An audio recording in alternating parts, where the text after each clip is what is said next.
आपल्या भारतीय उपखंडामध्ये जे हवामान असते या देशाचं ते अ, मोसमी हवामान म्हटलं जातं.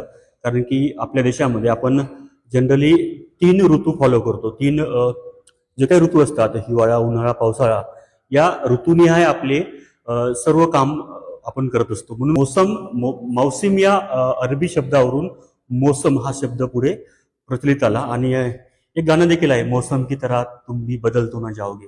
म्हणजे मोसम कधी बदलतील, उन्हाळ्यात कधी पाऊस पडतो तर कधी पावसाळ्यात असं ऊन पडतं. कारण की जूनचा महिना चालू आहे, 23 तारीख आहे. 7 जूनला आपण महाराष्ट्रामध्ये पेरणी दिवस साजरा करत असतो. मात्र 23 जूनचा दिवस उजाडून देखील अद्यापही महाराष्ट्रातील शेतकरी खोळंबले आहेत, पावसाची वाट पाहत आहेत. पाऊस कोणता तर तो मोसमी पाऊस, नैऋत्य मोसमी पाऊस म्हणजेच काय, मान्सून. पण आता तुम्ही जर आपल्या या भारतीय उपखंडाचा लाईव्ह हा मॅप जर पाहिला तर तुम्हाला दिसेल की भारतीय उपखंडामध्ये बरेचसे जे काही क्लाउड्स आहेत, क्लाउड फॉर्मेशन झालेलं आहे. क्लाउड फॉर्मेशन होणे म्हणजेच काय, हे जे काही इथं आपल्या या बे ऑफ बेंगॉलमध्ये आणि इंडियन ओशनमध्ये हे दाब निर्माण झालेले आहेत. त्याच दाबाचं, त्याच प्रेशर वाईनचं पुढे पावसामध्ये रूपांतर होतं. त्यासाठी क्लाउड फॉर्मेशन देखील खूप आवश्यक असतं. आपण एल निनो आणि ला निनोचा इफेक्ट होईल का या चिंतेने देखील आपण व्याकुळ होतो. मात्र एल निनोचा इफेक्ट आहेच. मात्र एक पॉझिटिव्ह अशी गोष्ट आहे की क्लाउड फॉर्मेशन हळूहळू होत आहे. जर आपण पश्चिम किनारपट्टी पाहिली तर अगदी मुंबईपासून, गुजरात पासून तर अगदी खाली मलबार पर्यंत या केरळाच्या या पश्चिम दक्षिणच्या टोकापर्यंत क्लाउड फॉर्मेशन झालेलं आहे. ही एक पॉझिटिव्ह गोष्ट आहे. त्यानंतर ही जी काही आपली पूर्व किनारपट्टी आहे बे ऑफ बेंगॉलची, इथे देखील ढग निर्मिती झालेली आहे. म्हणजेच काय, मान्सून आता काही दिवसातच या संपूर्ण उपखंडामध्ये सक्रिय होणार आहे. पूर्वी मान्सून 10 जून पर्यंत महाराष्ट्रात यायचा. मात्र एल निनोच्या प्रभावामुळे हे जे काही वारे वाहतात इकडे, त्या वाऱ्यामुळे मान्सूनचे वारे अडकल्या गेले आणि कालांतराने पावसाला थोडासा विलंब झाला. मात्र आनंदाची गोष्ट अशी आहे की इकडे सगळीकडे हे क्लाउड फॉर्मेशन होत आहे आणि काल परवा महाराष्ट्रामध्ये बऱ्यापैकी पाऊस पडला, हलक्या ते मध्यम स्वरूपाचा पाऊस पडला. इथे पाहू शकता तुम्ही पूर्ण पश्चिम किनारपट्टी, जो काही सह्याद्रीचा घाटमाथा आहे, इथे पावसासाठी अनुकूल असं वातावरण आहे. तर आता आपण सध्याचा लाईव्ह मॅप बघूया. सध्या वाशिमच्या या एरियामध्ये क्लाउडची स्थिती काय म्हणते, ढगाची स्थिती काय म्हणते ते आपण बघूया. आपण येऊयात महाराष्ट्राच्या या डेक्कन प्लॅटूमध्ये. जनरली आपला जो काही भारतीय उपखंड आहे हा 6 भागांमध्ये विभागलेला आहे. तिकडे हिमालया, खाली उत्तरेचं पठार, तिकडे वाळवंट, पश्चिम किनारपट्टी, त्यानंतर काही आयलँड्स वगैरे.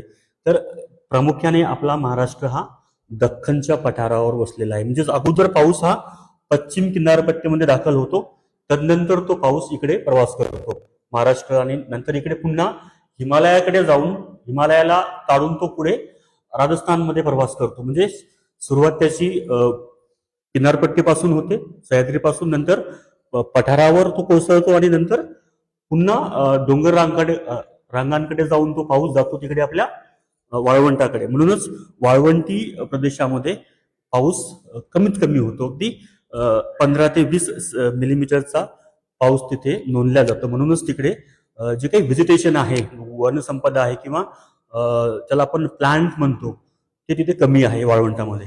ठीक आहे. तर वाशिमची काय स्थिती आहे आपण पाहू शकतो. सध्या आता 1:32 झालेली आहेत. तर 23 जूनचं 1 वाजताचं वातावरण कसं आहे आपण बघूयात.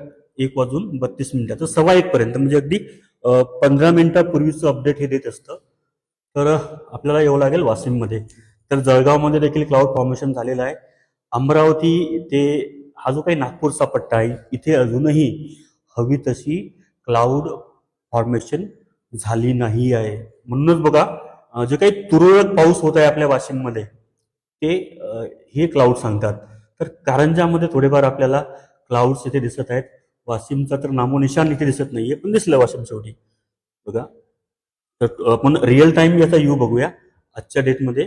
याची काय स्थिती आहे, क्लाउडची काय स्थिती आहे. तर जसजशी हवा ब्लो होत आहे तसतसे हे क्लाउड आपल्या वाशिमच्या या मॅपवर आपल्याला दिसतील. म्हणजे जो हवा पण आवश्यक आहे, ऊन पण तेवढंच आवश्यक आहे, आणि सगळ्यात महत्वाचं म्हणजे हे ढग, ये बादल एक जगह पे रहने चाहिए, तभी इसका इव्हापोरेशन होके वो पर्सिपेट कर पाएंगे. पर्सिपेट यानी पर्जन्यमान.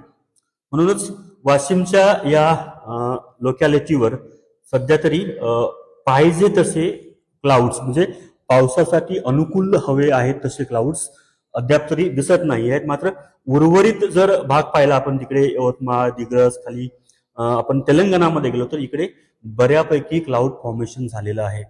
तर हे जे काही चित्र असते हे मुमेंट वाईज बदलत असतं. म्हणजे या क्षणाला काही वेगळं वातावरण असतं तर दुसऱ्या काही क्षणाला हे अजून वेगळं असतं.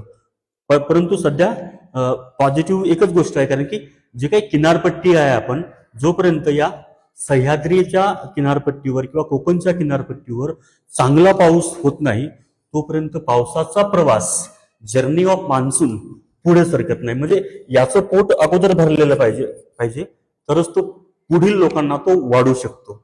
म्हणजे पहिल्या पंक्तीमध्ये बसणारे हे आहेत किनारपट्टीतील लोक, किनारपट्टीतील प्रदेश, यांना तो पहिले सर्व करतो आणि उरलं सुरलं जे काय आहे ना मग ते आपल्या वाट्याला येतं. आणि सगळ्यात शेवटी तो जातो कुठे?